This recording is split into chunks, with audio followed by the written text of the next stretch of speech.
Bonjour à tous, bienvenue dans cette nouvelle vidéo. Aujourd'hui on va parler de la création d'entreprise, donc comment devenir freelance ou indépendant.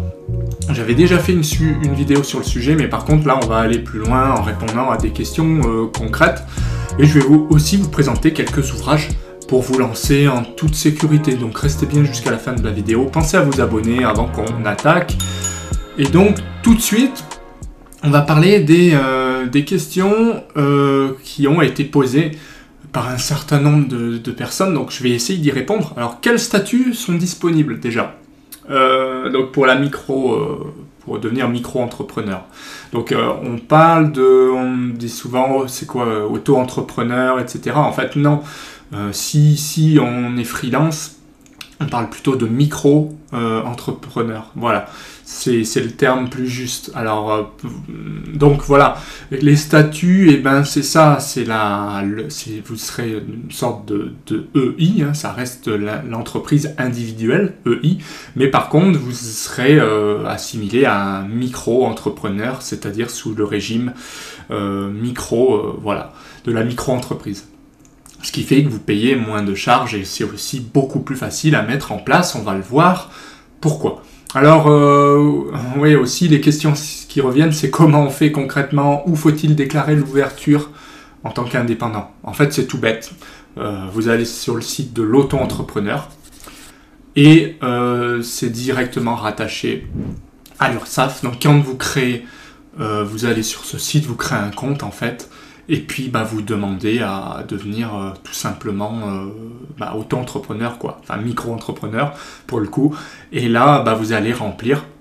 Et par rapport à ce que vous remplissez, vous pensez bien à cocher le statut micro avec un prélèvement plutôt libératoire de l'impôt sur le revenu, ce qui vous permettra de payer beaucoup moins d'impôts, d'où l'avantage de ce statut. Je rappelle, par rapport à l'autre vidéo, c'est pas de comptabilité, pas de TVA jusqu'à 36 500 € et un plafond à 70 000 €, donc qui a été nettement rehaussé il y a quelques années, donc c'est très très intéressant. Voilà, donc qu'est-ce qu'on a d'autre comme question ? Quelles sont les taxes ? Alors les taxes, c'est tout bête, c'est à peu près 24%, on va dire, grosso modo. C'est 24%, donc en gros, c'est comme si vous étiez salarié, quoi. Vous passez d'un brut à un net, vous enlevez entre 23 et 25% selon le cas. Mais voilà, concrètement, ça change pas trop. Vous avez cette taxe, donc vous payez votre retraite, vous cotisez pour la maladie, vous êtes rattaché à je rappelle, l'URSSAF, donc vous avez une sécurité sociale des indépendants. Et donc, c'est vraiment des taxes qui restent très très abordables. Quelles sont les assurances obligatoires ? Clairement, ce qu'on appelle la responsabilité civile entreprise, RCE.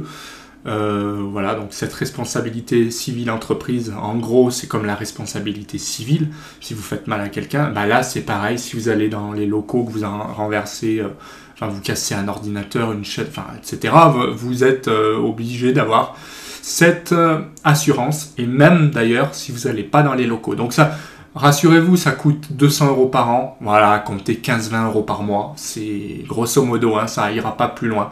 Donc franchement, prenez-la sans souci. Moi, je suis allé voir ma banque, j'ai tout pris au même endroit, je me suis pas cassé la tête. D'ailleurs, j'en profite pour rappeler que il faut ouvrir un compte pro, et pareil, ça ne vous coûte rien si vous prenez pas de carte, pas de chèque. En gros, ce compte pro, vous en avez besoin pour gérer vos encaissements et vous verser un salaire. Donc ne mélangez pas votre compte perso et votre compte pro, c'est tout simplement interdit, puis c'est juste une horreur pour s'y retrouver. Donc un compte pro vous coûte rien, vous allez pareil voir votre banquier, et vous précisez bien que vous êtes micro-entrepreneur et que vous voulez pas de chèque, pas de carte, gratuit. Voilà, comme ça vous n'aurez pas de mauvaise surprise. Sinon, il y a des comptes en ligne aussi, 100% gratuits. Mais bon, après, c'est à vous de voir. Pour moi, c'est plus simple de rester au même endroit et de gérer mes virements. Voilà, c'est quand même plus simple pour moi. Après, vous faites comme bon vous semble. Alors, autre question, comment définir son salaire par rapport aux investissements ? Ouais. On y viendra après par rapport aux ouvrages que je vais vous présenter. En gros, ce qu'il faut savoir, c'est qu'il y a un business plan à faire, qu'on va voir comment. Ce qu'il faut savoir aussi, c'est que le salaire, enfin, on ne parle pas de salaire pour le coup, on parle de montant, d'honoraires. Voilà, on parle d'honoraires. Faut quitter le salariat complètement. Donc il n'y a plus de salaire, il n'y a plus de gestion de salaire. C'est pareil, il y a quelqu'un qui me demandait combien tu gagnes. En gros, tu peux gagner 0 comme tu peux gagner 10 000 euros. Donc vraiment, il n'y a pas de salaire fixe, il n'y a pas... C'est l'avantage et c'est l'inconvénient en fait. L'avantage, c'est que vous pouvez gagner beaucoup plus. L'inconvénient, c'est que si ça marche pas, vous pouvez aussi gagner beaucoup moins. Mais voilà, on n'a rien sans rien. Donc, comment fixer ces honoraires?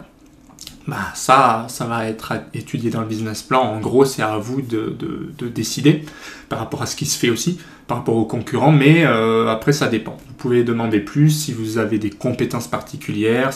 Voilà, ça dépend. Où trouver les clients? Alors, est-ce qu'il y a des plateformes plus intéressantes que d'autres? Clairement, oui. Par exemple, LinkedIn, aujourd'hui, pour trouver des clients, c'est juste top. C'est la première, pour moi, c'est le premier réseau social donc pour les travailleurs, en entreprise. Donc, clairement, LinkedIn, c'est là où il faut se démarquer. C'est-à-dire, il faut un bon profil, faut mettre ses documents à jour, CV, etc. Et voilà, donc là, il faut être très présent, il faut préparer des posts. Donc, il va y avoir une notion aussi marketing qui est importante à préparer. Enfin, voilà, où trouver des clients. En gros, oui, aussi où trouver des clients. On oublie aussi les plateformes au début. Ce qui est important, c'est le réseau. On parle de réseautage. Alors le réseau, c'est varié. Ça peut être des clients, vous les trouvez dans la rue en fait. Vous rencontrez quelqu'un, il vous dit qu'il cherche. Tout de suite, si vous avez quelque chose à apporter, ça peut être un client en fait. Donc, on parle de prospects. Les prospects, c'est des personnes ou voilà des professionnels avec qui vous allez avoir une accroche. Et le but, c'est de les transformer en clients. Voilà, donc on parle de prospects dans un premier temps, avant de parler de clients. Ça, c'est important. Alors, vous les trouvez aussi, ça peut être n'importe où. Par exemple, si vous êtes à l'aise plutôt au téléphone ou dans la vraie vie, vous allez directement dans les entreprises et là, vous pouvez trouver des prospects et les transformer en clients. Par contre, la deuxième méthode, c'est les réseaux. YouTube, des vidéos, ça peut être Pinterest si vous êtes à l'aise dans la photo, le marketing, etc. Ça peut être même Facebook, créer une page, voilà. Il n'y a pas de mauvaise méthode, c'est à vous de trouver la méthode qui vous convient.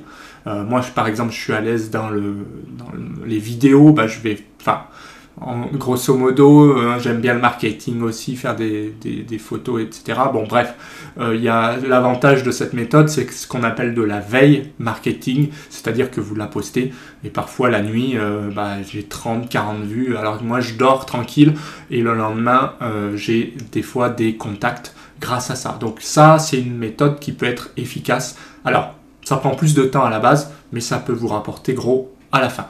L'autre méthode, je vous le disais, c'est classique, vous appelez, etc. Donc ça, attention, ça peut être une perte de temps parce que dès lors que vous avez raccroché, la personne peut vous oublier très facilement. Donc je pense que c'est un mixte des deux. Il faut faire de la veille marketing. Si vous êtes à l'aise plutôt en affiche, en photo, vous le faites. Si vous voulez faire des montages vidéo, vous pouvez aussi. Je ferai des tutos là-dessus. Enfin, j'en ai déjà fait, mais j'essaierai de dégrossir le sujet pour vous expliquer comment on fait concrètement et quel matériel il faut. Et voilà. Oui, existe-t-il des gabarits de devis facture? Oui, alors il y en a aussi sur les bouquins, donc les livres que je vais vous présenter, mais surtout, il faut savoir qu'il y a des sites, des logiciels, on va dire, en ligne, par exemple gratuits. Un que moi j'utilise personnellement, c'est Henry. Henry, c'est un site de compta, on va dire, classique. Vous gérez vos clients, vous gérez vos devis, vous les transformez en factures, etc. Et en plus, vous avez des tableaux, c'est-à-dire des tableaux d'analyse avec le chiffre d'affaires. Voilà, les simulations, les choses, vous pouvez faire des exports comptables. Enfin, pour moi, ça suffit largement puisqu'on n'a pas de compta à faire, mais quand même, je préfère utiliser des choses comme cela plutôt qu'un tableur Excel. Après, si vous êtes à l'aise avec Excel, que vous gérez votre liste, vous faites comme vous voulez. Le tout, c'est qu'il y a des mentions obligatoires quand on est auto-entrepreneur. Donc, on va le voir dans les livres. Donc, tout de suite, je vais vous les présenter. Il y a des livres, je vais commencer par cela. Donc, moi, ce que j'ai pris, pour pas m'embêter, je ne sais pas si vous voyez bien, c'est ça. C'est un coffret Un coffret à 25 €.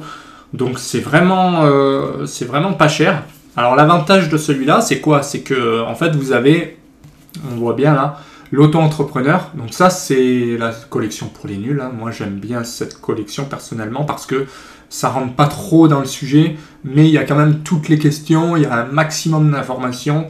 Après il faut aller chercher un peu plus loin, je dirais. Mais n'empêche qu'il y a l'auto-entrepreneur. Donc c'est comment vous allez vous lancer. Il y a construire un business plan. Et il y a aussi bien gérer son temps.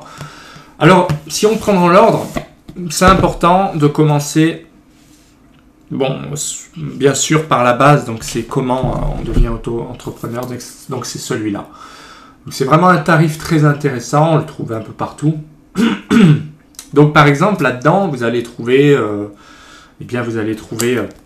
donner corps à votre projet, s'attaquer au secteur en vogue, ça peut être des idées. Vous allez aussi communiquer clairement, donc avec Internet, etc.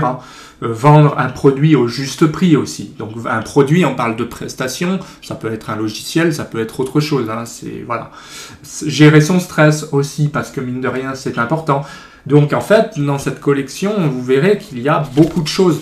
Moi, ce que j'aime bien, c'est qu'on aborde, par exemple, la TVA, préparer son projet, le chapitre juridique, la boîte à idées, parfait entre auto-entrepreneurs, le bien-être, quitter le régime, 10 attitudes gagnantes, enfin il y a beaucoup de choses, et il y a aussi justement les documents administratifs, comme on m'a posé la question.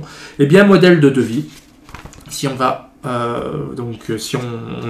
il est très très bien fait parce qu'on a des modèles là-dedans, je ne sais pas si vous voyez bien, il y a un modèle de facture et il y a un modèle de devis. Donc clairement, il y a des mentions, comme je vous le disais, qui sont obligatoires. En fait, quand vous êtes micro-entrepreneur, vous ne déclarez pas la TVA en dessous de 36 500 €. Donc, par exemple, il faut prévoir de bien mettre la mention qui va bien, c'est-à-dire TVA non applicable, article 293B du CGI, soit commerce, je ne sais plus exactement. Voilà, donc ça c'est des mentions qui sont obligatoires par exemple, donc la TVA ne sera pas facturée. Voilà, donc ça c'est autant de choses qui sont importantes et que vous trouvez dans ce livre, donc TVA, régime, etc. Donc ça c'est important. Ensuite on a le business plan. Alors le business plan, ça c'est très très important avant de se lancer et même avant de s'inscrire en tant qu'auto-entrepreneur. Parce que en fait, s'inscrire en tant que freelance, c'est très facile, ça va vous prendre quoi? 20 minutes, une demi-heure, et puis vous allez recevoir votre numéro de ciré tout de suite, vous pourrez facturer. Or, le problème, c'est qu'il faut d'abord faire ce qu'on appelle l'étude de marché, donc le business plan. À savoir, c'est là que vous allez décider combien vous allez facturer, quels sont vos concurrents, quelles sont vos forces, vos faiblesses, etc. Alors, c'est très intéressant. Mettre en route votre business plan, analyser l'environnement aussi, ça compte. Examiner la clientèle, mais aussi la concurrence. Comprendre les documents financiers. Construire une prévision financière. Alors ça, c'est pas une mince affaire. Il n'empêche que ce qui est intéressant là-dedans, c'est que oui, on va voir si on part dans la bonne direction.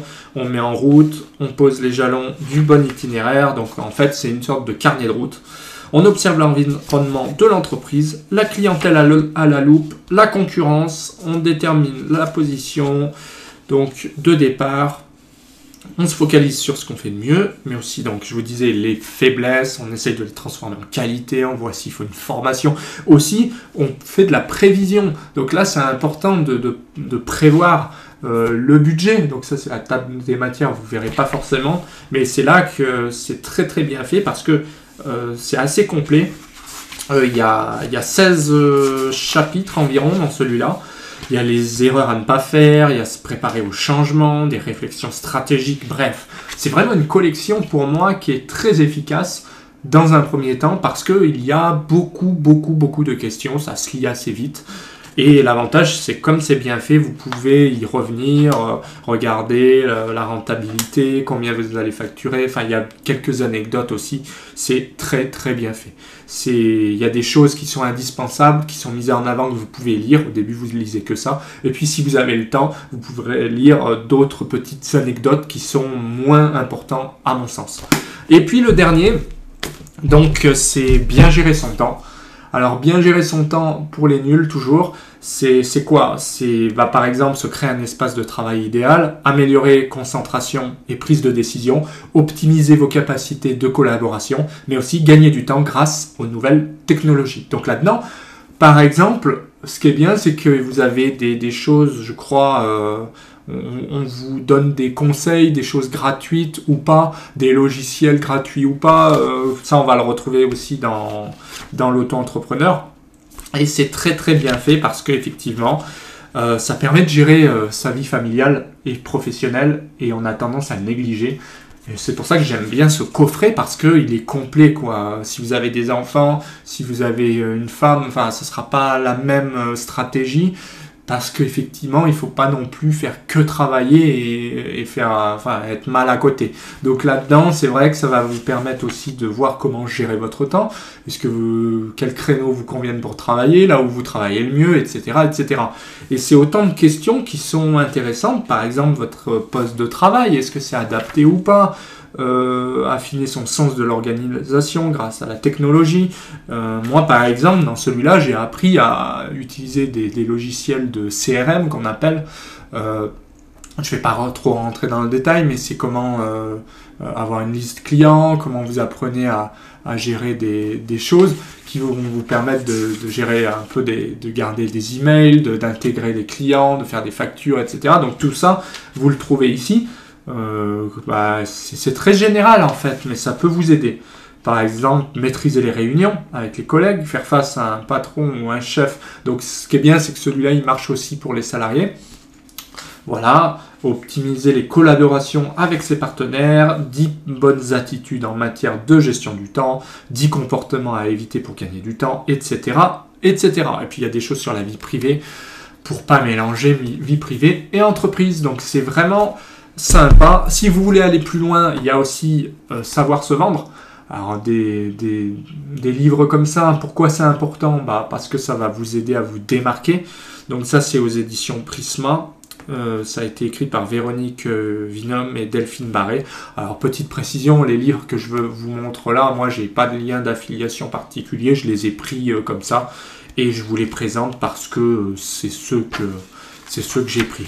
Après, savoir se vendre, c'est si vous voulez aller un peu plus loin, c'est-à-dire par rapport à Internet, mais aussi comment vous allez vous défendre face à des clients, enfin des prospects, comment vous allez vendre vos produits ou vos compétences.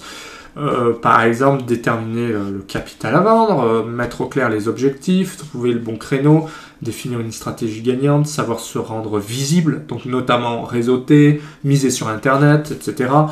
Donc il y a des choses sympas.